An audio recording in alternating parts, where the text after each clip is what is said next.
दोस्तों आपने देखा कि अब पूरा देश यूनाइट हो चुका है, क्योंकि हमारा देश इस समय ब्रिटिश गवर्नमेंट के खिलाफ लड़ाई लड़ रहा है, कॉलोनियल पीरियड के खिलाफ लड़ाई लड़ रहा है। इसलिए वंदे मातरम को लेकर पार्लियामेंट के अंदर 10 घंटे तक डिस्कशन हुआ है कि ताकि सारा पूरा देश एक हो सके और ब्रिटिश हुकूमत को उखाड़ फेंके।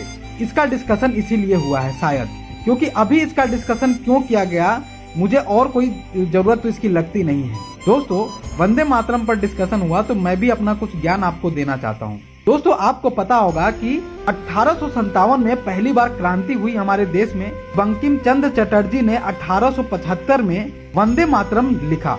ये चीजें इसलिए लिखी गई ताकि नेशनलिज्म की भावना सबके अंदर आ सके, क्योंकि 1789 में जब फ्रेंच रेवोल्यूशन हुआ उस समय ला मार्सेले का एक सॉन्ग लिखा गया वहां पर, जिसको गाकर इतना बड़ा फ्रांस पहली बार क्रांति हुआ फ्रांस के अंदर।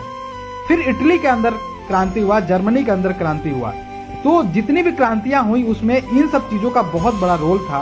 इसीलिए बंकिम चंद्र चटर्जी को लगा कि हमें भी एक नेशनल एंथम, एक ऐसे गाने की जरूरत है जिससे कि पूरा देश यूनाइट हो सके। दोस्तों आपने देखा कि इसके तोड़ने और मरोड़ने पर डिस्कशन इतना बड़ा चला। माननीय प्रधानमंत्री जी ने बहुत सी ऐसी बातें कही कि पिछले सदी के लोगों ने इसको तोड़ मरोड़ के हमारे सामने पेश किया। भैया उस समय क्या सिचुएशन था, इससे क्या आप रूबरू हो क्या? जैसे आपने भी एक काम किया है अभी जल्द ही में, ऑपरेशन सिंदूर, आपने भी सीज फायर किया ना। सीज फायर करने की क्या जरूरत थी? आपसे भी इतिहास में बाद में सवाल पूछा जाएगा। उसी तरीके से उस समय कोई प्रॉब्लम रहा होगा, कोई जरूरत पड़ी होगी, तभी जाकर उसमें अमेंडमेंट किया गया। ये बात समझने की जरूरत है। दोस्तों 1896 में कोलकाता के कांग्रेस के अधिवेशन में इसे रविन्द्रनाथ टैगोर ने पहली बार गाया। 1905 में जब बंगाल का विभाजन हो रहा था उस समय पर वंदे मातरम ने एक बहुत बड़ी रोल निभाई, यूनिफिकेशन के लिए बहुत बड़ा रोल निभाया, कलेक्टिव बिलोंगिंग के लिए बहुत बड़ा रोल निभाया।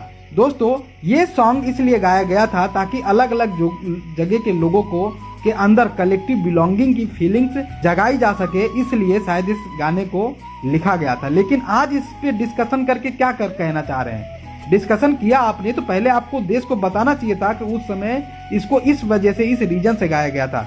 आज इसकी जरूरत है क्या? आज आप जो बकवास किए उसकी क्या जरूरत थी?